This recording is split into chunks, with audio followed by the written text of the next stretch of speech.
Bonjour à toutes, bonjour à tous. Merci Jérémy d'avoir accepté notre invitation. Donc, comme le disait Christian, on est très heureux d'échanger autour d'une thématique de l'intelligence artificielle. Donc, c'est un sujet qui compte beaucoup pour nous. Et on va échanger autour de comment l'intelligence artificielle va impacter les projets et nos manières de travailler. Donc, pour naviguer à travers ces questions, donc on reçoit Jérémy Lamry. Donc Jérémy, tu es à la fois chercheur et entrepreneur. Donc chercheur autour de la psychologie sociale, spécialisé sur les compétences et leur potentiel. Et puis entrepreneur spécialisé sur le futur du travail et des ressources humaines. Alors tu as cofondé plusieurs associations. Tu es actuellement CEO de Tomorrow Theory.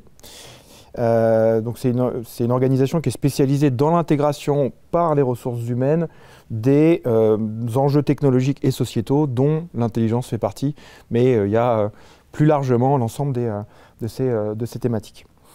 Tu as publié régulièrement des ouvrages autour des compétences, des soft skills, du courage managérial. Et c'est intéressant, tu as écrit un livre, enfin coécrit un livre en 5 jours, dont l'un des membres de l'équipe était l'intelligence artificielle. Tu es né dans l'industrie, donc finalement quand on parle de performance industrielle, c'est aussi quelque chose qui te parle parfaitement, et le monde dans lequel on évolue de nos projets, c'est aussi familier pour toi. Donc merci d'être avec nous ce soir. L'intelligence artificielle occupe de plus en plus de place dans nos vies professionnelles et personnelles. Et finalement, quand on aborde la question dans notre monde, et principalement dans le monde des projets, on l'aborde souvent sous l'aspect technique. Quel outil utiliser, quelle est la bonne méthode, quel est le processus, comment je peux le digitaliser. Ce soir, on a pris une vision un petit peu différente et on souhaite regarder cette thématique autour de l'équipe, de sa collaboration, des interactions et puis finalement de l'impact que ça peut avoir sur les projets. Donc on a prévu à peu près une heure d'échange, environ 45 minutes d'échange avec Jérémy. Jérémy, tu m'as dit posez les questions quand vous voulez, ce sera un échange plus interactif. Donc je vous transmets le message. N'hésitez pas à poser vos questions au fur et à mesure de l'énoncé. Pour commencer, est-ce que tu peux nous aider finalement à comprendre la nature et le potentiel des IA génératives? Ok, merci Romain. Bonsoir à tous, je suis vraiment ravi d'être là et merci au P2 de proposer ce genre de format parce que je pense qu'il n'y aura jamais assez de formats d'acculturation autour de toutes les technologies qui sont en train d'arriver et surtout des usages qu'elles provoquent.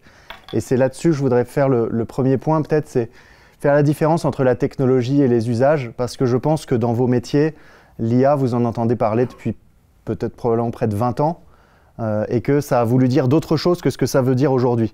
Quand on pense à un train, on voit un train. Quand on pense à l'IA et aux IA génératives, il ne faut pas penser à la même chose.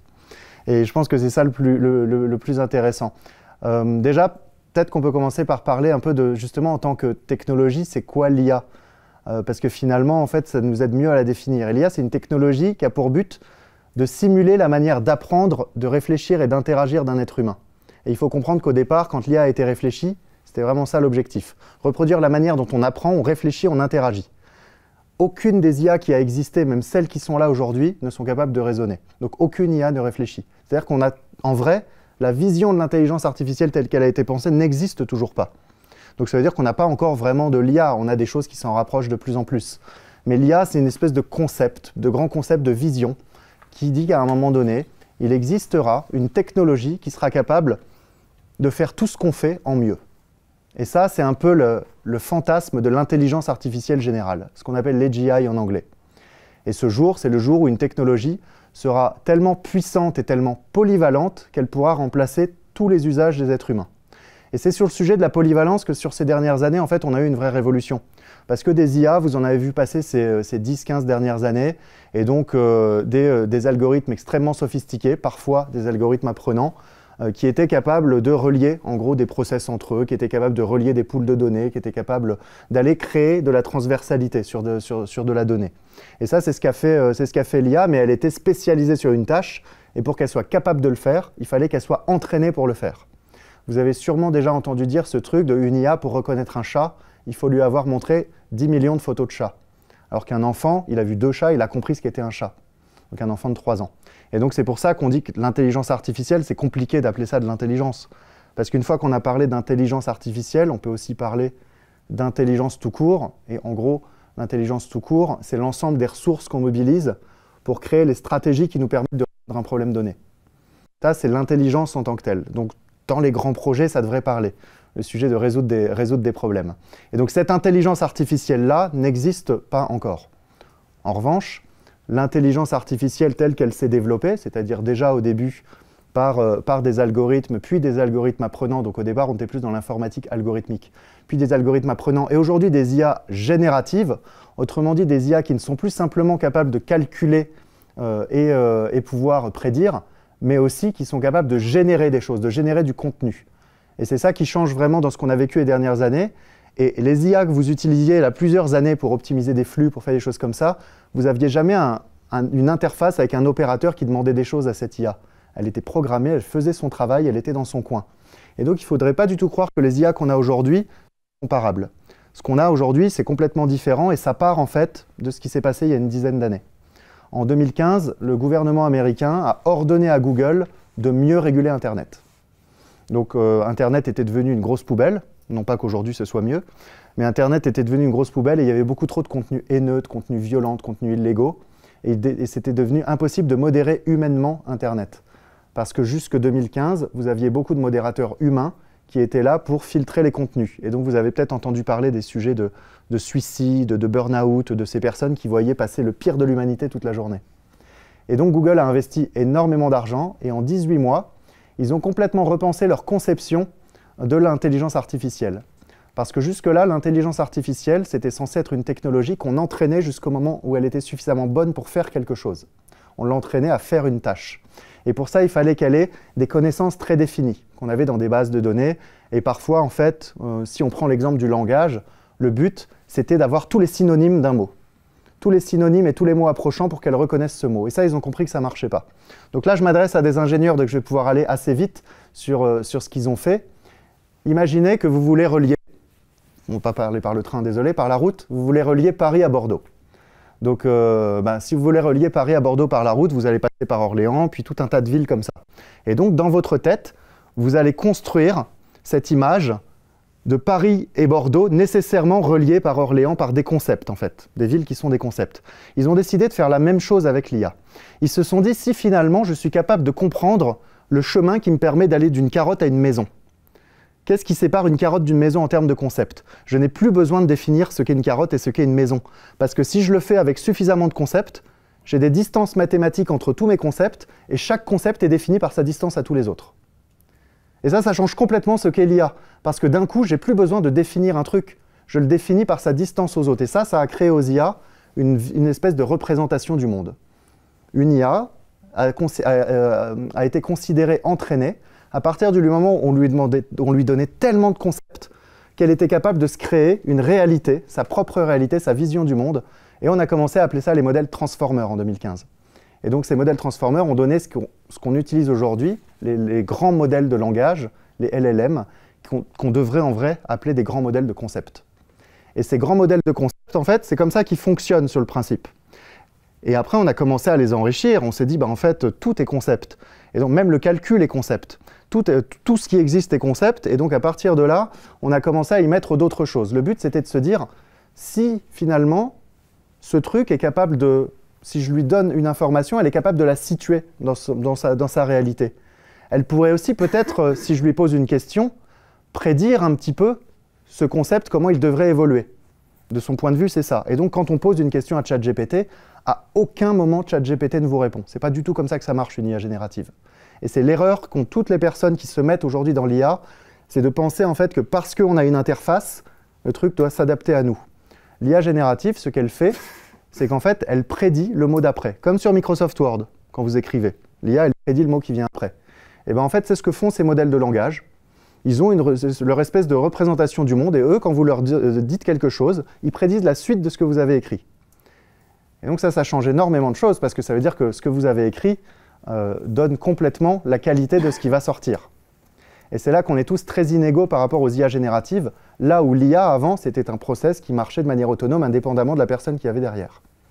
Et donc sur les IA génératives, Nous, on l'a fait maintenant, depuis GPT-3, on va former des gens à les utiliser. On retourne dans certaines de ces entreprises aujourd'hui, vous prenez 100 personnes.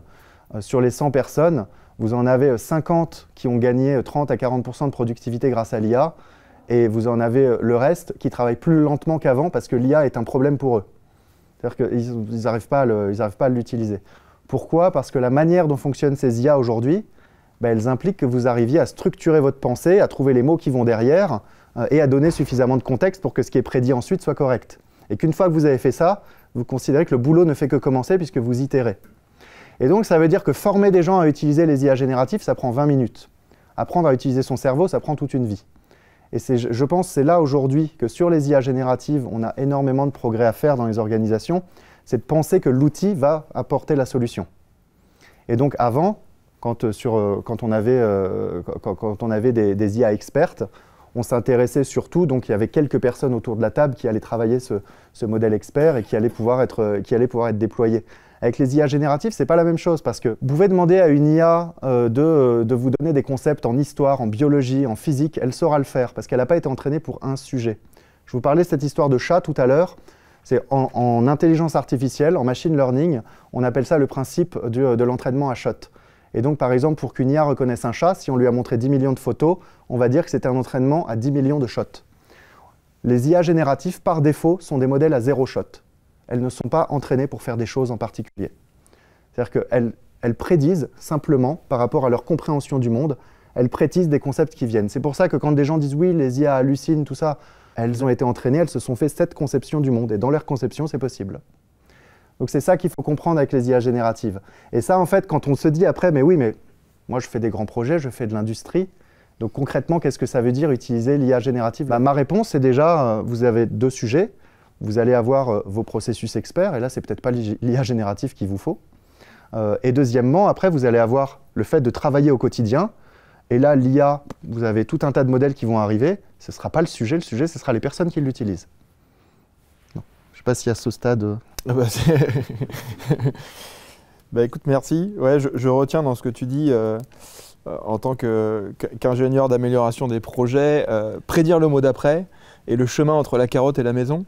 Si je fais le parallèle avec les projets industriels, c'est finalement comment, selon toi, ces IA génératives, dans les projets industriels, on va pouvoir les utiliser et apporter de la valeur ajoutée sur ces projets. Donc le vrai sujet, ça va être en fait arriver à bien traduire et retranscrire ce qu'on fait. Typiquement, si vous mettez votre cahier des charges dans une IA, dans un modèle qui est sécurisé, il y a très forte chance que ce modèle soit capable de vous indiquer les erreurs potentielles qu'il y a dans votre cahier des charges. Donc c'est pas très compliqué. Et avec les modèles qui vont arriver, ce sera encore plus facile. Je ne sais pas si vous en avez entendu parler, mais jusqu'à présent, l'IA n'était pas capable de raisonner. Autrement dit, incapable de dépasser l'état de l'art. Seulement capable de se faire une idée des choses qu'elle a ingurgitées. GPT-4, c'est 26 000 ans de connaissances à ingurgiter pour un être humain, jour et nuit, pour vous donner un petit peu une idée.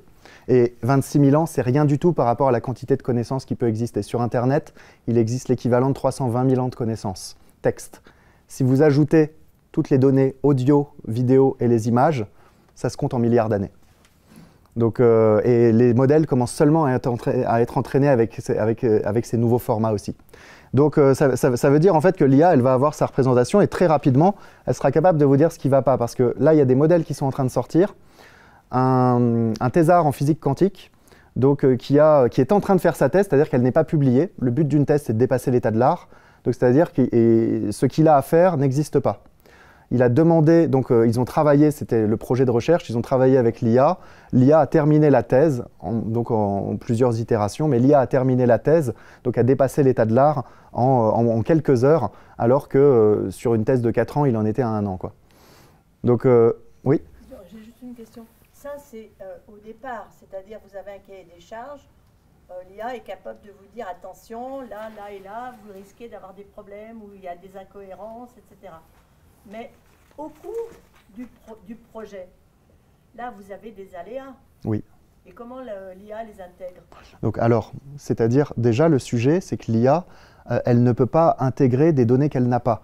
Donc, comment est-ce que ces données, on les capte déjà? Première chose, donc, ça va être une part la capacité à capter les données. Deuxièmement, la qualité avec laquelle on capte ces données. Et troisièmement, en fait, le format avec lequel on va être capable de les capter et de les intégrer dans le contexte. Je donne un exemple. Si vous êtes en train de construire une machinerie extrêmement large et que vous avez quelque part une défaillance sur un boulon, si vous ne précisez pas exactement le périmètre où ça se situe, l'IA ne pourra rien faire pour vous. Donc il va y avoir, c'est pour ça que quand je dis le sujet de l'IA, il est assez aujourd'hui limité parce que l'IA va être là pour accélérer, augmenter tout un tas de choses, et ces choses, c'est des bonnes pratiques. Et donc, il y a vous avez vu Boeing, hein, il y a un gros sujet de bonnes pratiques, et comment est-ce que ces bonnes pratiques se transforment en points de données. Et donc là, ce qui va aider, en revanche, et c'est ce qui est en train d'arriver, c'est un autre champ de l'IA qui est en train de se développer, qui s'appelle la vision. Et donc aujourd'hui, il y a de plus en plus d'IA qui sont capables en fait, de comprendre leur environnement. Est-ce que vous avez vu cette vidéo de Figure One, le robot, qui est alimenté par ChatGPT? Non? Donc c'est un robot qui est capable, en fait, à zéro shot, c'est-à-dire sans entraînement, de s'adapter à son environnement sans avoir jamais appris à faire ce qu'il est en train de faire. Il apprend à saisir une pomme, à donner une pomme, à ranger des affaires, juste parce que quelqu'un lui demande. Et à la fin, quand on lui demande pourquoi tu as fait ça, il dit bah, je t'ai donné la pomme parce que c'était le seul truc comestible à manger que tu voulais manger. Et donc là, ça montre aussi l'évolution, par exemple, en robotique. Et ça, en fait, c'est possible. Pourquoi? Parce que le robot est doté de capteurs visuels qui lui permettent d'analyser son environnement. Et l'analyse de son environnement devient de la donnée qu'il est capable d'utiliser pour faire tourner son modèle. Et donc, pour moi, dans l'ingénierie, l'une des plus grosses révolutions dans les années à venir, ça va être les IA de vision, qui vont vous permettre, en fait, d'analyser en permanence vos environnements et de pouvoir détecter et créer de la data. Donc ça va être un énorme sujet. Mais le sujet, ça va être comment vous vous assurez que ça ne remplace pas vos sécurités, vos processus avant, et que cette donnée n'est pas mal interprétée par la machine. On en vient au niveau de confiance. Exactement, totalement. Ah ouais. Le sujet, ça va être le niveau de confiance. Et donc, comment est-ce que vous créez une confiance suffisante pour pouvoir, à un moment donné, déployer ces systèmes de vision qui, derrière, vous permettront de remettre des IA expertes, qui vous permettront de mettre des IA génératives sur tout un tas de sujets. Mais ce qui est sûr, c'est que sans la vision, vous aurez beaucoup trop de mal à faire monter en compétence toutes les personnes qui ont besoin de collecter la donnée dont vous avez besoin pour faire tourner ces modèles. Je ne sais pas si j'ai répondu à ta question, du coup. Petit à petit, on y vient. J'ai envie de rebondir sur la notion de confiance, peut-être aborder ce sujet de manière plus large sur, finalement, aujourd'hui, on va parler de sécurité, de fiabilité de la donnée, et de manière plus large, on parle d'éthique aussi. Quelle est ta vision par rapport à ça? Alors déjà, je prends le point sur la donnée parce que les IA génératifs, pour le coup, changent complètement la compréhension qu'on avait de ce qu'était la donnée avant. Pendant 20 ans, là, on nous a expliqué qu'il fallait faire des belles bases de données pour que la donnée soit utilisable. Et c'est plus vrai aujourd'hui. C'est plus vrai. Les LLM, les modèles de langage, sont capables d'absorber de la donnée et de la structurer, et même de la nettoyer. Si vous voulez l'exemple, prenez n'importe quel PDF, vous savez, vous avez les notes de bas de page, le numéro de page, le numéro de la revue, le machin. Vous lui donnez à manger et vous lui dites « enlève-moi tout ce qui est inutile », vous allez voir, il le fait nickel. Donc il est capable de nettoyer un jeu de données. Donc après, ça implique en fait que ce jeu de données soit aussi compréhensible. Donc, mais il est capable plus elles avancent et plus elles sont capables de nettoyer des jeux de données. Et donc ça veut dire que ça change aussi ce qu'est la donnée. Et donc ça change aussi ce qu'est la confiance. Parce que si tout devient donné, demain, ça change complètement le rapport qu'on a à ce qui peut être utilisable. Et pareil en termes de sécurité. Donc si demain, en fait, tout ce qui peut... je prends l'exemple de l'IA de vision. Imaginez demain des mini-drones qui arrivent à s'infiltrer dans vos sites industriels, qui sont dotés d'IA de vision et qui sont capables de capter de la donnée instantanément sur tout ce qui se passe dans vos sites de production. Ça, je pense qu'on est à moins d'1 an de trucs comme ça. C'est parfaitement possible à partir du moment où on aura des flux de transmission suffisamment puissants. Aujourd'hui, avec la 5G, c'est possible. Donc sur le sujet de la sécurité, toi, tu le posais sur la manière comment on fait confiance à nos propres process. Moi, j'ai plutôt envie de dire aussi comment on continue à garder le secret industriel derrière. Parce que les IA de vision font qu'on n'a plus besoin d'espions. Plus la sûreté. Voilà, après les enjeux de sûreté, exactement. Ouais. Donc ça, si vous rajoutez à ça et les enjeux cyber qui vont être fortement augmentés par l'IA, les IA viennent augmenter en fait tous les risques que vous aviez. Donc, le sujet, c'est comment demain vous allez utiliser l'IA pour la mitigation de ces risques-là. Mais comment aussi vous allez mettre des humains pour comprendre ce que vous ne pouvez pas mitiguer. Donc là, c'est le moment frayeur. Mais ça fait Donc partie là- du jeu, c'est une courbe du... Non, en psychologie, on dit que c'est une courbe du deuil. J'ai une question là, sur la perspective de l'IA de vidéo. Ça marche quand on voit et qu'on a l'écosystème public. Dans les grands projets, on a comme une énorme période où tout est dans la tête des gens, dans des bases de données, déconnectées par des interfaces, etc. Et pour rebondir sur ce que disait Younem, comment là l'IA peut prendre cette expérience pour nous dire il va se passer ci ou il va se passer ça, alors qu'on n'est pas sur du physique. Pour le coup. Là, ce ne sera pas l'IA de vision du coup. Là, ça ne va pas être l'IA de vision. Là, c'est les IA qui sont en train d'arriver, qui sont des IA qui vont être un peu plus capables de raisonnement qu'avant. Et donc des IA qui vont être capables de combiner des concepts ou alors qui vont être capables de te proposer, un exemple simple, demain, tu vas proposer un schematics par exemple à l'IA et tu vas lui dire comment est-ce que tu peux l'optimiser par rapport à telle propriété aérodynamique ou telle chose comme ça. Aujourd'hui, c'est des choses qu'on sait déjà faire en simulation sur des modèles très spécifiques. Demain, avec des modèles assez larges, assez polyvalents, tu pourras faire ce genre de choses. Bien sûr, il faudra que les modèles avancent encore un peu. Je pense que là, on est encore à... C'est dur à dire en vrai, hein. C'est dur à dire, mais je dirais qu'on est encore à peut-être 6 mois, 1 an, 2 ans de ça. Mais petit à petit, ça sera extrêmement possible, que ce soit en conception ou derrière même en ingénierie, d'arriver en fait à la fois proposer, c'est-à-dire demander de créer, challenger ce qu'on a fait, mais aussi pouvoir enrichir, ajouter des propriétés. Avec un ABAC, un peu d'historique, on pourrait faire concevoir tout un système sans ingénieur. Sincèrement, je ne sais pas. Et quand je vous dis je ne sais pas, je préfère vous dire je ne sais pas parce que les meilleurs ingénieurs et scientifiques du monde ont été réunis dans une salle en juin 2022 pour essayer de débattre de quand est-ce que le test de Turing serait battu. Le test de Turing, c'est ce truc où on parle avec une machine, et si à la fin on n'est pas capable de dire si c'est une machine ou un humain, on dit que la machine a battu le test de Turing. Juin 2022, les meilleurs ingénieurs et scientifiques du monde en IA se sont posé la question. Le consensus général à la fin de 2 jours, c'était il faudra au moins 10 ans. La tech n'est pas prête, les gens ne sont pas prêts, les compétences ne sont pas là. Et donc 2032, 8 mois plus tard, GPT-4 battait de manière répétée le test de Turing. Donc en fait, moi, à aucun moment, je vous dirais que je sais. Parce que même eux ne savent pas. Pour autant, ça ne résout pas le problème de s'il est capable effectivement de générer quelque chose, il le fera, comme vous le dites, sans aucune innovation. Ça dépend. Ça dépend. Avec la capacité de raisonnement, c'est en train de changer. Et il faut aussi comprendre ce qu'on appelle par l'innovation. En fait, la créativité, c'est un concept qui est souvent très mal compris. On croit que c'est créé à partir de rien. La capacité, c'est la capacité à faire la créativité, c'est la capacité à faire des liens plus ou moins divergents entre des concepts qui existent. Et l'innovation, c'est la capacité effectivement à transcender un concept dans un autre environnement pour lui apporter quelque chose de nouveau. Et quand on regarde par exemple l'IA générative d'images et qu'on lui demande de faire un avion innovant, jusqu'à présent on est un peu sur notre fin. Parce que le prompt n'est pas celui qu'il faut. D'accord. Définir innovant. C'est-à-dire qu'il sait ajouter des blocs.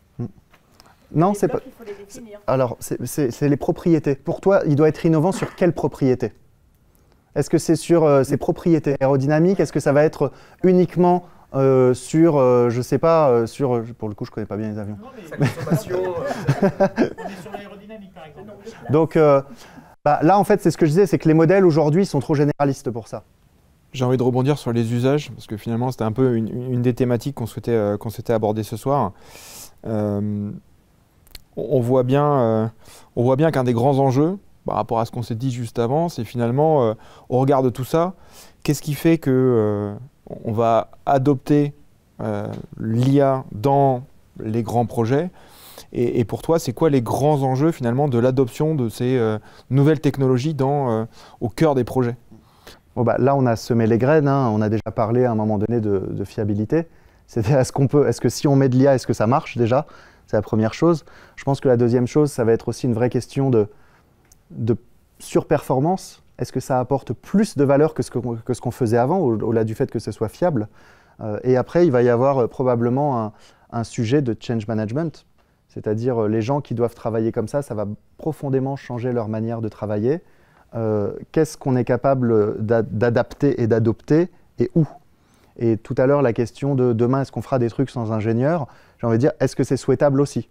Est-ce que c'est souhaitable pour garder de la connaissance? Est-ce que, en fait, il y a énormément de questions en ce moment là-dessus qui se disent, est-ce que finalement, un humain, de toute façon, quand il part à la retraite, il y a plein de connaissances perdues pour l'organisation. Est-ce qu'il ne vaudrait pas mieux que cette connaissance soit gérée par une IA? Titre personnel, je ne pense pas. Je ne pense pas. Je pense que ce serait réduire profondément la valeur de ce qu'apporte une personne dans une boîte. Mais en tout cas, je pense que le gros sujet, ça va être le plus gros, le change management. Le change management, parce que vous allez avoir un sujet d'acceptation et vous allez avoir un sujet d'évolution sur les process. Sur certains métiers, vous allez avoir des gens qui, avant, faisaient leur travail en 5 jours et peut-être le feront en 1. Et sur d'autres process, vous allez avoir des personnes qui, avec l'IA, vont voir leur boulot complètement transformé. En fait, peut-être qu'il faudra 3 fois plus de personnes à cet endroit-là. Vous savez, c'est ce qu'on a un peu vécu dans le développement informatique. Plus le développement informatique a évolué, plus les équipes informatiques ont grossi. Il y a 20 ans, on avait un webmaster. Aujourd'hui, une squad, c'est 10-12 personnes pour faire le même truc. Enfin, du coup, c'est plus exactement le même truc. C'est beaucoup plus complexe et plus riche. Mais je pense que l'IA va aussi provoquer ça. C'est-à-dire que sur certains métiers, ça va les professionnaliser parce qu'on va injecter massivement de la data dedans. Et ça va pousser, en fait, ça va pousser à spécialiser dedans les activités pour créer des métiers très spécifiques. Donc, si vous pensez dans tous les métiers que vous avez dans vos activités, pensez des métiers sur lesquels aujourd'hui, il n'y a pas énormément de data. Vous pouvez faire le pari que probablement ces métiers-là ne seront pas supprimés, mais seront probablement des métiers qui vont s'hyper spécialiser dedans. Et donc si ça vient du change management, il y a forcément à un moment donné, on va dire, une énergie qui est insufflée. Selon toi, ça va venir, déjà ça va venir modifier les organisations, modifier l'organisation des projets, mais ça va arriver par où? Ça va arriver par les projets, par les métiers, par la direction générale qui va dire on déploie l'IA générative sur tous nos projets. C'est marrant, on voit ce qui est en train de se passer en ce moment. Moi, je le vois dans pas mal d'entreprises avec lesquelles je travaille. Je le vois aussi au niveau de l'État, sur le ministère des Armées avec qui je travaille, mais aussi à la direction interministérielle du numérique. Et cette question-là, elle est hyper intéressante parce que c'est celle que tout le monde se pose. Par où ça doit arriver? Pourquoi? Parce que tout le monde attend. Et donc, il y a ce truc de par où ça doit arriver. Moi, j'ai envie de dire, il y a des sujets à adresser de sécurité, et c'est évident. Moi, par exemple, les entreprises me disent, en fait, qu'est-ce que je dois faire sur l'IA? Vous devez préparer tout le monde. Il n'y a aucun doute là-dessus. Quel que soit le modèle que vous utiliserez demain, ça change la manière de réfléchir des gens, d'interagir avec des interfaces numériques et d'interagir avec des gens. Donc ça, il faut le préparer. Après, vous équiper, c'est autre chose. Parce que quand on regarde l'état des IA aujourd'hui, c'est les ordinateurs à carte à trous. Il y a 1 an, on avait à peu près 5 modèles d'IA qui sortaient par semaine. Au même moment, cette année, on a plus de 250 modèles d'IA qui sortent par semaine. Dans 1 an, on aura des modèles open source partout et peut-être que dans chacune de vos boîtes, vous aurez 20 modèles open source qui tourneront et qui seront des modèles que vous avez préparés pour vos besoins. Et peut-être que sur la gestion de grands projets, demain, vous aurez sur chacune des activités un modèle d'IA qui tourne. Donc aujourd'hui, en fait, on se dit, tiens, je vais m'équiper d'IA et on pense à un modèle. Je ne pense pas du tout que c'est comme ça que ça va se passer. Parce que l'IA aujourd'hui est une espèce de ressource quasi rare parce qu'il y en a quelques-uns qui sont arrivés à un niveau de performance qu'on appelle de classe GPT-4. Mais je pense que ça va très vite être dépassé et que le vrai sujet de l'IA, c'est l'open source et l'explosion des modèles. Et à partir de ce moment-là, ça change complètement aussi ce que ça veut dire s'équiper de l'IA et d'où elle doit venir. Parce que quand tu as finalement une IA qui peut faire ce que tu veux pour ce que tu veux, ton vrai sujet, ça ne va pas être d'où doit venir l'IA, mais finalement, est-ce que j'ai assez de gens pour m'en équiper? Est-ce que j'ai assez de gens compétents pour m'équiper de ces modèles-là? Par open source, est-ce que vous voulez dire que l'IA va devenir un bien public un petit peu Alors, je l'aimerais, philosophiquement. Je ne pense pas forcément que ce soit comme ça que ça se passe. Je pense en fait qu'il va y avoir de plus en plus, on le voit en fait dans le monde des IA qui génèrent des images, qu'on appelle des modèles de diffusion. Donc il y a déjà beaucoup de modèles open source.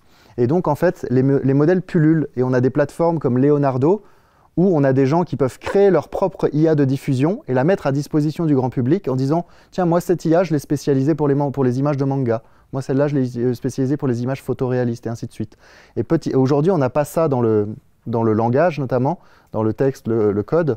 Pourquoi? Parce que en fait, les modèles la performance est venue par OpenAI. Là où sur les modèles de diffusion, il y a beaucoup plus de monde qui bossait dessus depuis des années. Mais c'est-à-dire que là, petit à petit, on prend l'exemple de Mistral.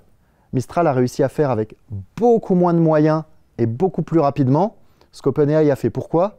Parce que quand vous tapez sur Mistral et que vous y prenez bien, il va vous dire en tant que modèle GPT, je ne peux pas. Voilà. En fait, Mistral a été entraîné sur OpenAI. a été entraîné avec GPT-4. Donc du coup, en fait, on entraîne les modèles d'IA avec de l'IA et ça va permettre à beaucoup de gens de pouvoir créer leur propre modèle d'IA. En mars de l'année dernière, il y a un rapport interne qui est sorti qui a fuité de chez Google, où Google explique que le risque existentiel dont Google a peur avant la fin de la décennie, c'est pas d'être éradiqué ou dépassé par Amazon ou je sais pas quoi, c'est de se faire purement plier par un ingénieur dans son garage. C'est ce qui est écrit dans le rapport. C'est Google pense que les IA génératives vont devenir open source, que c'est inévitable, parce que tôt ou tard, en fait, des gens arriveront à reproduire la performance de classe GPT-4 et mettront ces modèles en open source. On a un acteur français qui est spécialisé quand même dans la diffusion des modèles qui s'appelle Hugging Face. Donc, si ça vous intéresse de voir tous les modèles qui existent, vous allez sur Hugging Face aujourd'hui. Et c'est un acteur français, bon, basé aux États-Unis, financé par des Américains. Mais c'est un acteur français, comme Mistral. Comme Mistral. Mistral qui est, si jamais vous voulez vous en équiper, c'est aujourd'hui à capitaux américains pour beaucoup. Ouais. Donc tous ces modèles-là, en fait, ils vont venir en open source. Donc non, je ne pense pas que ce sera un bien commun. Parce que pour moi, la notion de bien commun, ça voudrait dire qu'à chaque fois, la meilleure version disponible est accessible à tous dans son code source et son jeu de données d'entraînement. Et aujourd'hui, énormément de modèles qui vont être mis en open source ne communiquent pas les données d'entraînement. Donc il y a quand même un risque autour du business model et que demain, un business model, enfin, on va dire, qui prendrait l'ascendant, puisse dicter ça. Enfin... Là où on en est maintenant, je ne pense plus, okay. Parce que par exemple Facebook, Meta, donc sa seule manière de se démarquer, c'est l'open source, parce qu'ils ont pris du retard. Et donc parce que des très gros commencent à jouer le jeu de l'open source, ça va permettre à d'autres d'utiliser ces modèles open source pour développer des modèles sur lesquels ils seront capables de communiquer les jeux de données. Et ça va prendre un peu de temps, mais je pense que petit à petit, on va arriver sur, par exemple, peut-être que dans 1, 2, 3 ans, je suis incapable de donner le vrai time frame, mais vous serez probablement en mesure de développer vos propres modèles dans le langage et probablement d'acheter, le business model va être sur les jeux de données. Et je pense que vous serez capable d'acheter des jeux de données. Avec toute l'éthique qu'il y a derrière sur est-ce que ces données leur appartiennent vraiment, est-ce qu'ils ont le droit de vous les vendre. Des jeux de données d'entrée ou des jeux de données de sortie? Non, des jeux de données d'entraînement. D'entraînement pour pouvoir entraîner votre propre IA. Ça va être un énorme sujet, hein, parce qu'en fait, il y a de nombreuses études qui sont sorties ces derniers mois et qui montrent que le seul facteur différenciant d'une IA générative arrivée à maturité, c'est le jeu de données. Ce n'est pas du tout la méthode utilisée, ce n'est pas du tout la sophistication des algorithmes ou quoi. C'est à partir d'un certain seuil, c'est-à-dire qu'il faut bien sûr, faut pas faire que des additions, quoi. Mais à partir d'un certain seuil, le seul facteur discriminant, c'est le jeu de données. C'est quoi exactement un jeu de données juste pour... Par exemple, dans GPT-4, désolé. Hein. Non, mais je t'en prie. Dans GPT-4, ils sont allés, on dit scraper, ils sont allés prendre tout un tas d'informations d'Internet et ils ont pris par exemple tout Wikipédia. Et sachant que Wikipédia, c'est 2% des données qui ont servi à entraîner le modèle. Et donc, c'est une très bonne question, c'est quoi les jeux de données? Parce qu'il ne faut pas imaginer que c'est des jolis trucs dans des bases de données.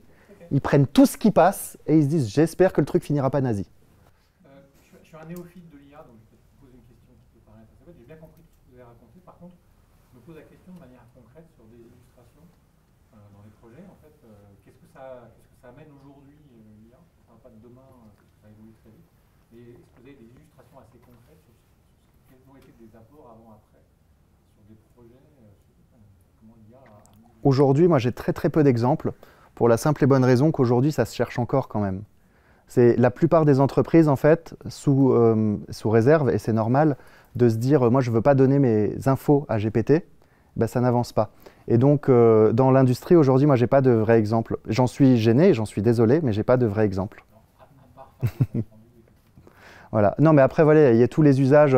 Il y a tous les usages qu'on voit, c'est-à-dire être capable de rédiger du contenu, être capable de générer des idées, être capable d'adapter ou traduire du contenu, c'est-à-dire adapter le niveau de vulgarisation, par exemple, quand on doit aller sur un projet technique, le présenter à des personnes non techniques. Donc, tous ces trucs-là qui sont finalement des usages qui ne sont pas spécifiques aux grands projets, ça, c'est faisable aujourd'hui. Mais si vous me parlez d'usages spécifiques aux grands projets apportés par les IA génératives, qu'on n'était pas capable de faire avant les IA génératives, j'en ai pas aujourd'hui.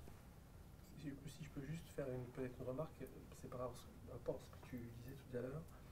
un des sujets en fait, sur lequel on voit que ça va amener des éléments, c'est le fait justement de pouvoir agréger à la fois des données structurées qui peuvent exister par exemple dans les systèmes, dans les PLM, je sais pas, et des données absolument non structurées, et d'arriver à faire des liens entre ces... Là, on est dans tous les usages qui vont arriver, mais aujourd'hui, qui chez vous peut montrer un usage extrêmement concret des IA génératives et ce que ça a déjà apporté? Je pense pas beaucoup de gens en fait. C'est l'état du marché, c'est une bonne chose. Hein. On a un gros enjeu sur la qualité des données quand même. Hein. Ouais. La maîtrise de la data. Exactement. Le volume il est tel que Ouais. la base d'apprentissage elle peut être bonne. Mais... Voilà, et donc ça c'est un... Merci, hein, tu as raison, il y a un très gros enjeu là-dessus, c'est qu'avant même les IA génératives, il va y avoir aussi un enjeu en fait d'aller classifier la donnée, structurer la donnée, nettoyer la donnée et comprendre les vulnérabilités de la donnée. Donc ça c'est aussi des enjeux qui sont en train d'arriver, mais en fait tout ça, à un moment donné, personne n'était staffé pour ça non plus. Donc au-delà du fait de juste que la techno arrive à un certain niveau de maturité, c'est qui le prend, quelle chapelle politique ça heurte le fait qu'on le prenne, et comment ça se déploie très concrètement sur des projets sur lesquels on a déjà des process et on a déjà des time frames. Tu es chez qui? Moi je travaille à la RATP. D'accord. Je fais du design cost, donc travailler d'optimisation avec des notions très diverses. Hein. Ouais. C'est un sujet qui m'intéresse. Mais qui, par exemple, à la RATP, est-ce qu'il y a une cellule qui est spécialisée sur ces sujets aujourd'hui? Sur le design cost ou sur l'IA? Sur l'IA. Je pense que oui. Je ne la connais pas. D'accord. D'accord. Et donc, vous voyez ce que je disais tout à l'heure. À un moment donné, quand il va falloir déployer l'IA sur tous les sujets, est-ce qu'on aura assez de gens compétents dans chacun des départements pour pouvoir le faire? Parce que là, peut-être que toi, tu as plein d'idées, mais tu n'as personne pour pouvoir aller chercher les modèles d'IA et essayer les trucs. Comment vous définissez la compétence d'IA? Parce que je pense qu'il y a différents types de compétences. Il y a une compétence en termes d'utilisation, mais aussi... Bah, là, en fait, on est quand même sur des sujets. Moi, il y a le sujet déjà de la data. Il va falloir du data analyst, du data scientist. Ça reste quand même la base si on ne veut pas faire n'importe quoi. Mais après, on va aussi avoir les équipes techniques qui sont capables d'aller connecter des API, créer des API, qui vont être capables d'aller se connecter à des systèmes existants, qui vont être capables aussi d'aller créer des sortes de réservoirs où on va décider de mettre certains documents, puis ensuite des personnes qui vont plus être des personnes qui vont être capables de structurer ce qu'on attend de cette IA, donc de créer une espèce de surcouche sur l'IA pour lui donner un peu des modes de contrainte, un peu ce qu'on ferait avec des systèmes experts en fait. Comment on va recréer des systèmes experts sur les IA qui permettent de cadrer l'usage de l'IA. Donc tout ça, bien sûr, il va falloir des compétences spécifiques pour le faire. Et je pense que la vraie question, elle est plus dans quel est mon besoin et quelle est mon envie par rapport à ça. Et en fait, on ne sait tellement pas ce que peut faire l'IA que je pense qu'il faut d'abord travailler sur l'envie, le besoin, et puis ensuite, l'intendant suivra, quoi. Quel problème on cherche à résoudre? C'est exactement ça. Et c'est en fait, je pense que le problème des quel logiciel, etc., en fait, c'est pas vraiment l'histoire. Et c'est surtout pas par ce biais-là que ça va... Tout à l'heure, la question, là, comment est-ce que ça va rentrer dans l'entreprise? En fait, il faut que ça rentre par le besoin et pas par on va faire l'IA. En fait, c'est à quelle question je réponds? Ouais. Oui, là c'est vrai. En revanche, par rapport à beaucoup d'autres technologies qui sont arrivées, il y a beaucoup d'entreprises qui sentent un décrochage. Elles sentent un décrochage aussi bien technologique que conceptuel, que de compétences. C'est-à-dire qu'elles se disent, tiens, pour une fois, je ne suis pas sûr d'arriver à prendre le train, quoi. Ouais, mais à partir du moment où on a dit qu'il y a un besoin, en fait, on va... Et si jamais il y a une ambition à côté, hein, enfin, voilà, il faut qu'il y ait un besoin et une ambition, mais eh ben, on va se débrouiller pour que ça marche. Ouais, mais c'est l'œuf et la poule, si tu veux. Ouais. Bah oui, parce qu'en fait, par exemple, c'est quoi un besoin éligible à l'IA? Et donc, il faut des gens compétents en IA pour le dire.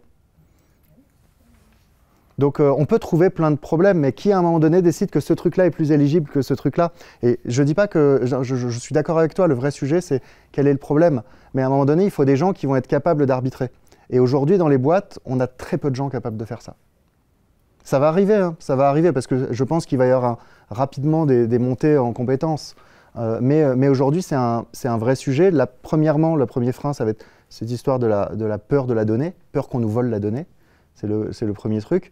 Deuxième, c'est peur que ça fasse n'importe quoi, et c'est une bonne chose de s'en préoccuper. Et troisièmement, une fois qu'on a passé ça, là en ce moment, toutes les boîtes sont en train de mettre des environnements Secure GPT. Donc cette illusion que vous donne Microsoft, que vous avez des clouds privés qui font en sorte que la donnée ne sort pas. Ça s'appelle Secure GPT. Et donc là, en fait, on en est seulement à ce stade-là, où des boîtes viennent de s'équiper de Secure GPT. Et là, moi, je bosse avec des DSI et des directions RH qui commencent maintenant à identifier des cas d'usage. Et donc, c'est dire où est-ce qu'on aurait envie de mettre de l'IA. Et nous, on arrive dans ce sujet, c'est qu'est-ce qui te fait le plus mal. Voilà. Mais ça, si tu veux, même ça, c'est pas naturel.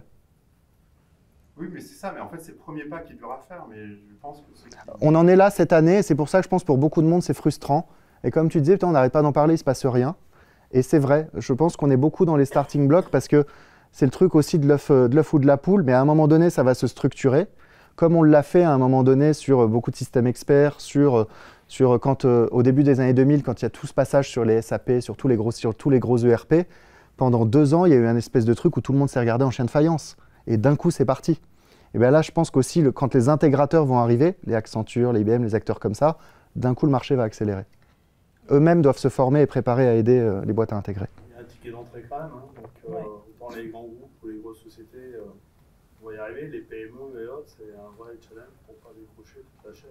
Ouais, mais là, pour le coup, en fait, je pense que le marché est tellement gros que des intermédiaires vont émerger. Comme, si tu veux, pardon, hein, pour Microsoft, il y a eu tout un tas de suppliers qui sont arrivés, qui ont aidé les PME à intégrer la suite Office, à tout un tas de trucs comme ça. Et je pense que, par exemple, ceux-là, qui maintenant ont un peu plus de mal à vivre, bah, l'un de leurs relais, ce sera peut-être ça. Et je pense qu'il va y avoir des intermédiaires qui vont se créer parce qu'il y a un marché. Parce qu'il y a un marché, il y a une demande, et pour le coup, ils ont des besoins qui sont beaucoup moins consommateurs. Moi, je vois, là, je bosse avec des PME, une qui fait du café, une autre qui va faire des composants qui vont aller sur de la machinerie industrielle pour des lasers 3D et donc sur de la découpe laser. Et donc eux, par exemple, ils s'intéressent beaucoup à comment mettre de l'IA générative en conception. Et aujourd'hui, ils en sont incapables, ils n'ont pas les compétences en interne, tout ça. Pour tous ces gens-là, il y a un marché qui va émerger, il y a des gens en fait, qui vont créer des boîtes pour accompagner ces gens-là. Ça, je pense, ça va arriver dans les 2 ans qui viennent. Je ne suis pas très inquiet pour ça.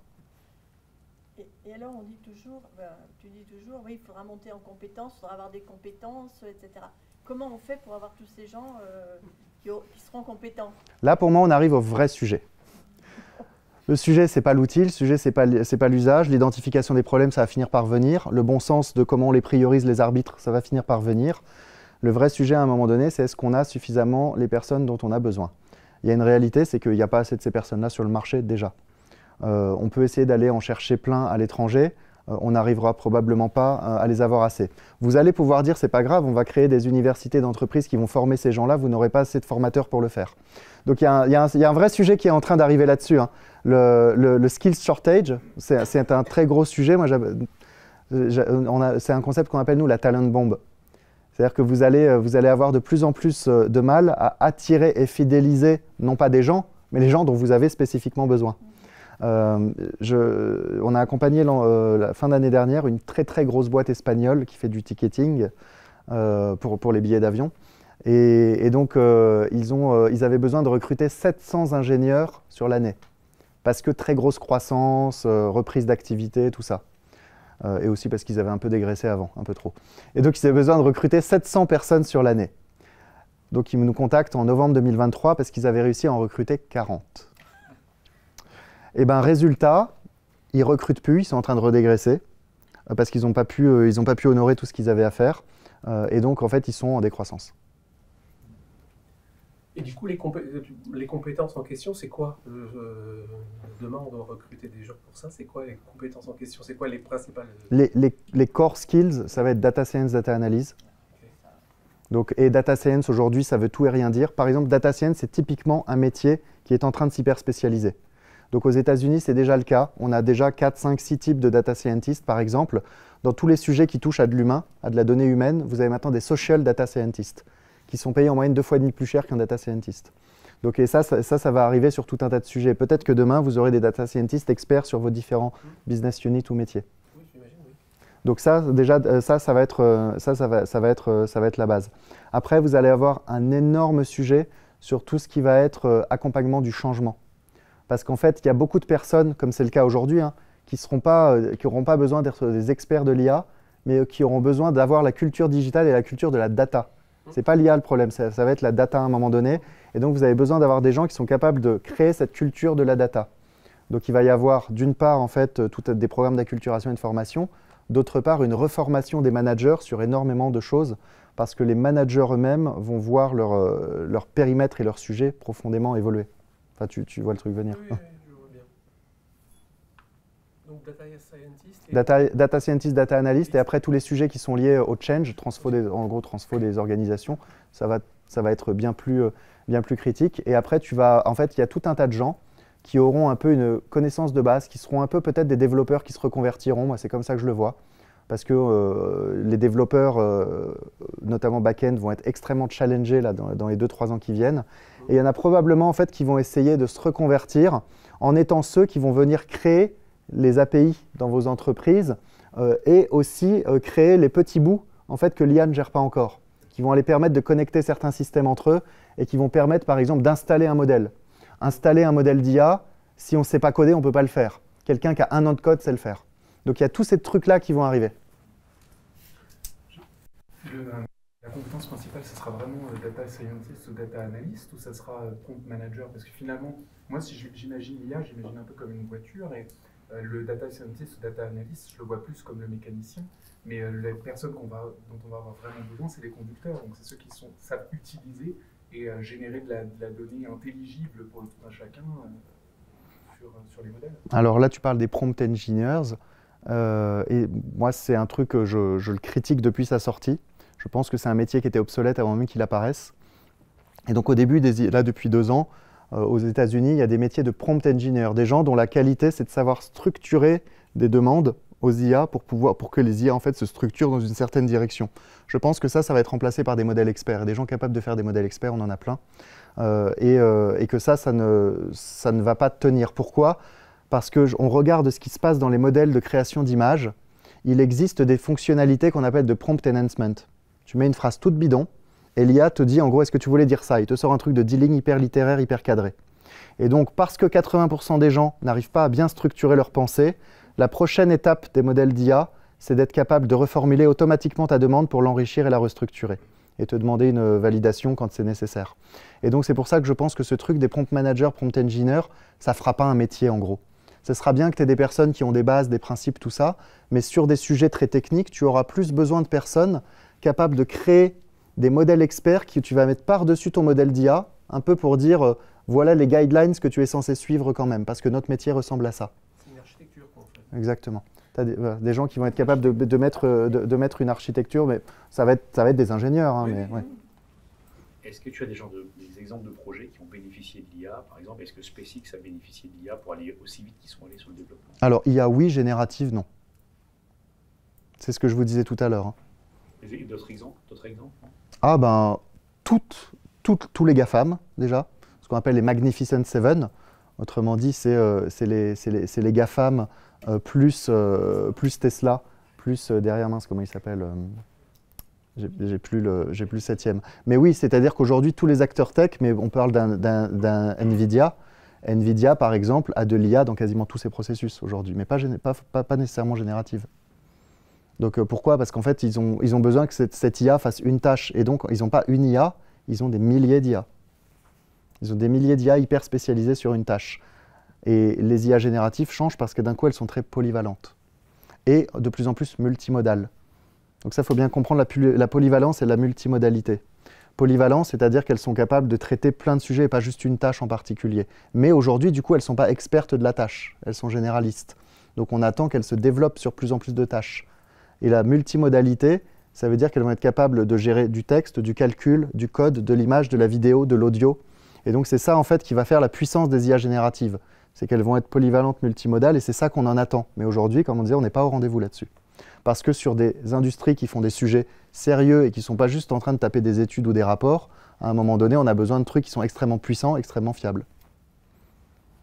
Mais c'est de l'IA spécialisée aujourd'hui. Et pour le coup, il n'y a rien de nouveau là. Est-ce que finalement, en fait, parce qu'on va recruter des data analystes, des data scientists, faut aussi quand même la progression de l'IA, qu'il ne faut pas négliger. En fait, elle va, je pense, se simplifier et en même temps être de plus en plus adaptative. Donc, il n'y a pas aussi un monde où en fait l'IA va simplifier en fait, ces choses-là et on n'aura pas forcément besoin de toutes ces compétences, ou en tout cas ce sera plus accessible en tout cas pour avoir des ressources en tout cas. Je pense que c'est vrai. Je pense que c'est vrai, c'est-à-dire qu'il va y avoir, je pense qu'il va y avoir une phase où les modèles vont être plus accessibles et on aura besoin de ce développeur dont on parlait qui sait juste intégrer un modèle. Ça, je pense que c'est ce qui va arriver, mais assez vite, ça ne vous suffira plus. Et vous voudrez en fait votre propre modèle. Et donc c'est là que vous reprendrez des data analyst scientists qui seront capables d'entraîner des modèles très spécifiques sur certains micro-tâches données, qui seront capables de connecter des tâches entre elles et tout ça. Donc je pense que ça va marcher par phase probablement. Déjà, on va chercher à s'équiper. Et une fois qu'on se sera équipé, on va chercher à performer. Oui? Il y a aussi, on parle du monde informatique, il y a toute la partie développement, mais après il y a la partie qu'on appelle aujourd'hui maintenant sans condition opérationnelle, qui va à mon avis pas mal poser des questions, notamment avec les IA génératives, parce que c'est pas le même travail des data scientists, et ils aiment bien développer, mais maintenir en fait, ça les gonfle. Et c'est pas du tout les mêmes technicités, enfin les mêmes compétences que les personnes qui aujourd'hui font le maintien des outils informatiques, on va dire, plus classiques. Et comment est-ce que vous voyez du coup cette évolution-là? Parce que pour moi, c'est pas les mêmes profils en fait qui vont maintenir. Non, c'est pas les mêmes profils et ça, on en parlait tout à l'heure. C'est-à-dire que c'est un élément qui a été anticipé depuis 4-5 ans dans la Silicon Valley. Et il y a un métier dont vous avez peut-être entendu parler qui est en train d'arriver, qui a l'air complètement décorrélé, mais qui a été créé pour ça. Ça s'appelle le process mining. Je ne sais pas si vous avez entendu parler du process mining. Vous connaissez le data mining. Eh bien, le process mining, le principe, c'est de se dire, dans mon entreprise, il y a une manière de faire les choses. Bon, typiquement, quand j'utilise un ERP, les utilisateurs ont des workflows programmés, il y a des manières de faire les choses. Le process mining, et c'est très pratique avec les ERP, parce qu'on a toute la data, on a tous les points de données, ben, en fait, on va analyser toute cette donnée pour comprendre comment optimiser automatiquement, sans intervention humaine, le process. Et la prochaine fois, si je me rends compte que mon utilisateur il fait 7 clics pour toujours aller au même endroit, je vais le faire en un clic. Donc il y a tout un tas de choses qui seront automatisées, réduites, machin. Et en fait, le sujet du process mining est en train d'arriver dans la maintenance informatique. Avec le but de se dire, en fait, si demain j'ai des IA qui sont suffisamment fortes pour faire du process mining, elles vont être capables de mapper en temps réel mon système et capables en fait de supprimer une partie de la dette en temps réel. Donc c'est pour partie peut-être un fantasme, mais il y a vraiment cette réalité de dire, qui est ce qui plie toutes les boîtes de software, hein. Il y a cette vision de se dire finalement la maintenance n'est peut-être pas une fatalité. Alors je dis ça à des industriels. Pour aller un cran plus loin, est-ce que l'IA ça tombe en panne? Est-ce que c'est un concept, tu appuies sur un outil et puis un jour il ne marche pas, et qui le répare? Alors, non mais c'est une super question en vrai. C'est une super question. Il y a un modèle. Il y a un modèle et ce modèle, en fait, il ne marche uniquement parce qu'il prend place dans un système. Et donc un système qui a un code informatique performatif qui va pouvoir en fait avoir un objectif. Et donc en fait, soit il est inclus dans un process, c'est-à-dire qu'il n'y a pas d'interface pour y accéder. Et là, en fait, si ça ne marche pas, bah, c'est tout ce que vous savez faire sur l'analyse des criticités, des modes de défaillance. Mais derrière, en fait, si on a de l'interface et que le modèle ne marche pas, le sujet, c'est est-ce qu'on a des interfaces d'accès. Et donc, en fait, il faudra toujours des gens qui sont capables d'aller challenger le modèle, d'aller être capables de faire en sorte que ça marche. J'ai envie de dire, ce n'est pas l'IA en tant que telle qui ne va pas marcher. Ce n'est pas l'IA en tant que telle qui va se casser. Beaucoup anticipent que c'est possible, et notamment au passage de version. Donc, il y a beaucoup de sujets en ce moment sur le sujet de l'entraînement des IA. Et en fait, on appelle ça le Collapse Training Model, qui part du principe que les IA actuelles, je ne vais pas rentrer dans la technicité, mais dans les IA, il y a des modèles qu'on appelle encodeurs, des modèles décodeurs. Et les modèles comme ChatGPT, c'est ce qu'on appelle des modèles décodeurs qui ont une durée de vie limitée. C'est les IA qui gagneront la course dans 2, 3, 4 ans, ce n'est pas du tout celle-là. Et 95% des brevets sur les IA qui gagneront probablement la course sont détenus par Google. Donc si vous investissez en bourse, moi je parierais encore sur Google. La course n'est pas finie. Mais tout ça pour dire en fait que sur tous ces modèles-là, là où ça risque de casser, c'est chaque fois qu'on veut faire monter le modèle qu'on est en train de faire de version. Donc pour l'instant, ça ne vous arrivera pas, puisque vous prenez des modèles qui ne vous appartiennent pas. Mais le jour où vous aurez vos propres modèles, chaque fois que vous déciderez de les entraîner avec des nouvelles informations, là, il y aura un risque que, ce que je disais tout à l'heure, cette représentation du monde qui se fait devienne complètement tordue, complètement cassée. Donc ça, c'est un vrai risque, et probablement que ce que vous ferez un retour de version, donc en fait, comment vous aurez vos sécurités comme en développement informatique finalement. Ça va être juste la suite du code, puisqu'il n'y aura plus aucun intérêt à créer du code pour créer du code. On appelle, c'est ce truc dont on parlait peu jusque-là, mais qui est en train d'arriver, c'est vraiment le principe du code performatif. C'est-à-dire que créer du code n'a plus aucun sens si il ne sert pas directement un applicatif. Alors Microsoft dit, on donne à tout le monde, accès à tout le monde sur des... Je vous vois déjà sourire. Non mais est-ce que c'est vrai ce qu'ils disent, ou c'est au contraire pour mieux nous mettre dans leur NAS, quoi? Pour le coup, Microsoft, moi, c'est pas ce dont je me méfie le plus. Oui, Microsoft veut faire de l'argent, mais finalement, Microsoft a permis à tout le monde d'avoir la suite Office. Les étudiants peuvent l'avoir pour 3 fois rien. Donc, je suis pas. Enfin, oui, c'est pour faire de l'argent. J'y vois pas forcément de trucs machiavéliques, malveillants. Satya Nadella, il a clairement une idée de comment tripler la valeur de Microsoft dans les 5 prochaines années.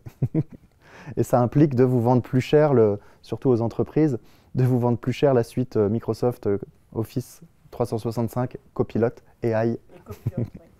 Voilà. Et le sujet, ça va être Copilot et tout ce qui va arriver avec Copilot. Je ne sais pas si vous avez vu ces vidéos sur Copilot. J'ai déjà Copilot sur l'ordi. Oui. Ouais. Et bientôt, en fait, dans Excel, on appuiera sur Copilot, analyse ces données, clac. Et en fait, plus besoin de macro, plus besoin de dire ce qu'il faut analyser, il vous dira ce qui est intéressant à voir dedans. Donc ça, c'est leur roadmap à fin 2025. Et croyez-moi qu'une fois que ça sera prêt, je pense qu'ils vont renégocier les... Ah oui. Ouais, à mon avis. Mais vous avez déjà vu l'augmentation de prix, hein, pour ceux qui... Je ne sais pas s'il y en a chez vous qui gèrent ça. Je veux dire, la pastille, elle était là déjà. La pastille, elle était là. À l'aune de l'humain, comment tu vois le chef de projet de demain, en fait, sur quoi, par rapport à ces perspectives d'IA, etc., finalement, on va devoir mener des projets différemment qu'on les mène aujourd'hui. Comment tu vois ce rôle, comment il se construit, comment il doit s'adapter face à cette nouvelle situation, en fait. Ouais, j'ai pas forcément une vision précise de toutes vos industries, mais je peux faire un parallèle avec ce que j'ai fait quand j'ai écrit mon livre avec de l'IA. Donc l'an dernier, on a fait ce projet, moi j'ai écrit une dizaine de bouquins, et là je me suis dit, tiens, je vais écrire un bouquin, et je vais l'écrire avec de l'IA générative. Le bouquin s'appelle Travailler à l'ère des IA génératives. Et je me suis dit, c'est marrant de l'écrire avec de l'IA. Et donc on s'est bloqué, au départ je me suis dit, tiens, on va l'écrire, on va prendre 3 semaines. Et donc on s'est bloqué, on a prévu de se bloquer 3 semaines en tout sur 6 mois. Et en fait, on est parti la première semaine pour faire le truc, et en 3 jours, on avait plié le bouquin. Donc en 3 jours, on avait fini d'écrire le bouquin. J'ai pris aucun plaisir à l'écrire, mais j'ai été le chef de projet du livre. J'ai été le chef de projet de la rédaction du livre. C'est-à-dire qu'il a fallu que j'explique à l'IA que d'abord, je voulais créer une problématique, puis que je voulais créer un plan, qu'une fois que j'avais créé le plan, en fait, je voulais qu'elle écrive la partie 1 point, et ainsi de suite, tout ça. Puis ensuite, je l'ai mis en page, puis il y a tout un tas de choses que l'IA ne pouvait pas m'aider à faire, comme à un moment donné, la mise en forme, la mise en page, tous ces trucs-là. Et donc, en fait, c'est là que je me suis vraiment dit, je ne suis plus un auteur, je suis un chef de projet. Parce qu'en fait, je dois avoir une vision claire du process qu'on est censé suivre, et l'IA n'est pas capable de tout faire d'un coup, donc je dois donner des petits morceaux à manger à l'IA. Donc ma qualité de chef de projet, c'était déjà de comprendre le niveau de granularité auquel l'IA doit agir. Par exemple, l'IA, je ne peux pas lui dire écris un bouquin. Je lui dis, en connaissance du plan, écris la partie 1.1.1. Ensuite, sans te répéter, et ainsi de suite.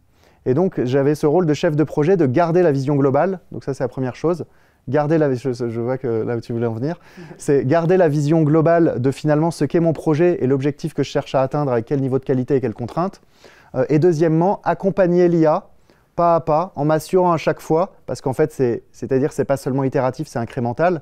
C'est si ma problématique est mauvaise, le plan sera mauvais. Si le plan est mauvais, le contenu sera mauvais. Et donc, il y avait vraiment ce sujet à chaque fois de contrôler la qualité étape par étape. Finalement, un chef de projet. Contrôler la qualité étape par étape. Mais en revanche, je n'étais plus à aucun moment dans le delivery ni le management. Donc, il y a un bouquin que j'ai écrit avec 12 personnes. Et donc là, c'était pareil de la gestion de projet, mais il y avait du management humain, tout ça. Là, c'était vraiment pas le même sujet. Le sujet, ça va être plus à un moment donné ce qu'on appelle du refacto. C'est-à-dire, tiens, telle partie, en fait, elle collait plus, tout ça. Et donc, comment tu fais pour arriver à faire en sorte que le projet ne perde pas son sens, mais que tu arrives à changer des éléments? Et comment tu te challenges, en fait on a développé des méthodes de gestion de projet, justement, pour développer les chefs de projet juniors avec ce qu'on appelle du reverse prompting. Et donc, on apprend aux gens à donner le résultat et à faire en sorte que l'IA explique par quelles étapes on doit passer pour l'atteindre. Donc ça, je pense qu'en gestion de projet, peut-être pas sur des projets extrêmement complexes, mais sur des séquences de projets en tout cas, c'est-à-dire je suis supposé atteindre quel résultat en utilisant quelles sont les étapes par lesquelles je devrais passer pour pouvoir faire les choses dans l'ordre et en m'assurant à chaque étape que la qualité soit là. Et donc le reverse prompting, c'est une démarche qui est en train d'émerger et je pense qu'en gestion de projet, il y a un vrai truc à faire dessus. Et en maths P aussi. Ouais, j'avoue. Parce que ça, c'est quand même globalement, ta calculatrice t'a donné le résultat, maintenant comment j'y arrive? Tu rétro-engineer. Ouais, exactement. Oui, mais à condition d'avoir rentré des informations à chaque étape. Ça dépend. En fait, c'est ce que je disais, ça va dépendre de la complexité. Oui. Et donc, et ça va dépendre du niveau de connaissance générale qu'il a. Plus vous allez être sur des choses techniques et spécifiques, plus il lui faudra des précédents. Vous vous rappelez, j'ai dit le zéro shot tout à l'heure. Eh ben, il faut considérer que vos métiers étant extrêmement techniques, probablement que ça ne marche pas bien. Et que donc, il lui faudra de la connaissance. Mais s'il a la connaissance de projets existants qui ont réussi, de choses comme ça, il pourra très bien vous aider à dire sur tel truc, voilà les étapes par lesquelles tu pourrais peut-être passer, les questions à te poser. Donc une approche un peu plus réflexive du chef de projet dans son approche. Ça te parle un peu? Alors on va peut-être prendre une ou deux dernières questions. Ça va faciliter le travail d'audit alors, l'IA. Il suffit de mettre tous les projets dans le système. Alors, ça c'est intéressant. L'IA, pas forcément, la blockchain, oui. Bon, alors parce que ça, c'est une chose importante. L'audit des projets. Ouais. Pas au titre comptable. Non, je comprends bien. Oui. Je comprends bien et je maintiens. C'est-à-dire qu'aujourd'hui, l'espace médiatique est saturé avec l'IA, alors que ce n'est pas du tout la seule technologie qui est en train d'arriver et qui va changer fortement nos process. Et donc, par exemple, penser demain uniquement avec l'IA, je vous donne un exemple très concret. Dans le monde de la propriété intellectuelle, on se dit, mais l'IA, c'est la fin de la propriété intellectuelle. Et pourtant, à côté de ça, il y a une technologie qui arrive, la blockchain, qui est capable de sécuriser comme jamais la propriété intellectuelle. Donc si les deux se développent, finalement, c'est quoi la convergence entre les deux? Qu'est-ce qui reste? La propriété ou plus de propriété? Probablement quelque chose de différent auquel on n'a pas encore pensé. Et dans vos métiers, c'est pareil. C'est l'IA, oui, elle a une action transformatrice. Mais il va y avoir des technologies comme la réalité virtuelle qui est en train d'accélérer. La réalité virtuelle, surtout dans vos industries, ça fait probablement 25 ans que vous la connaissez. Et ça a eu des usages intéressants, parfois en conception, parfois en formation. Mais là, en fait, ça va aller beaucoup plus loin, ce qui va arriver avec les nouveaux processeurs qu'Apple sort. Et donc, en fait, ça va changer pas mal de choses dans les manières de collaborer même. Une fois que vous mettez cette IA générative dans la réalité virtuelle, vous créez encore une nouvelle manière de travailler. Là, le truc dont on parle, c'est imagine un environnement industriel et créez-moi tel moteur, par exemple. Et paf, devant vous, le truc se génère. Maintenant, découpe-moi le truc, comme Jarvis dans Iron Man, en gros. C'est ça qui est en train d'arriver quand on cumule des IA génératives avec de la réalité virtuelle et qu'on est capable de lui donner des informations expertes. Et donc, en fait, ça change beaucoup plus le truc que simplement l'IA.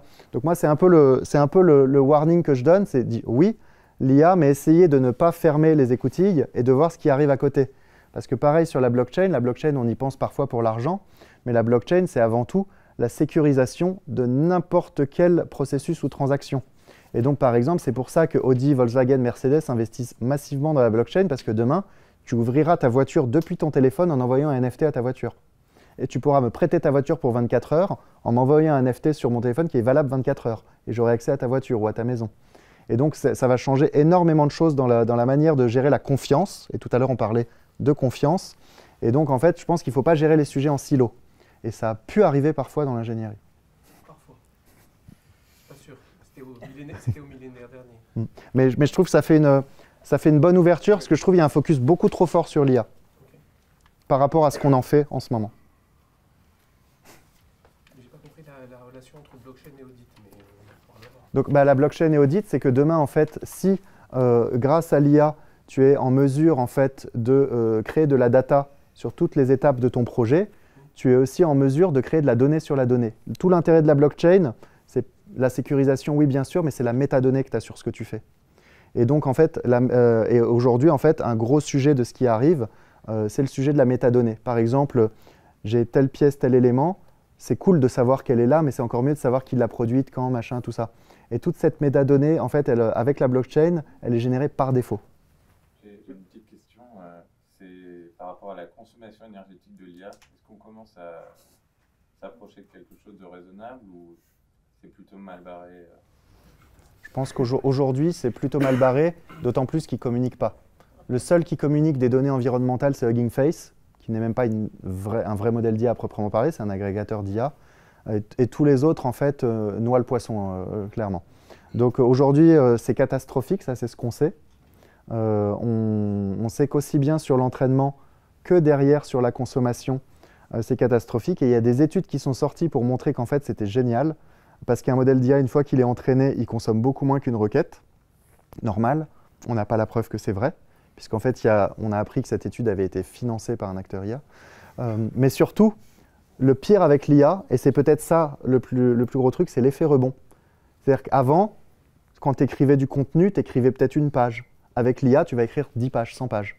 Et donc, il y a une espèce d'effet rebond qui arrive avec les IA génératifs, qui est qu'on consomme beaucoup plus. Et donc, ça augmente encore plus le truc de consommation. Il y a beaucoup de pistes dessus sur la manière dont on gère à la fois l'efficacité des requêtes et donc à la fois aussi sur la manière dont les serveurs sont capables de processer.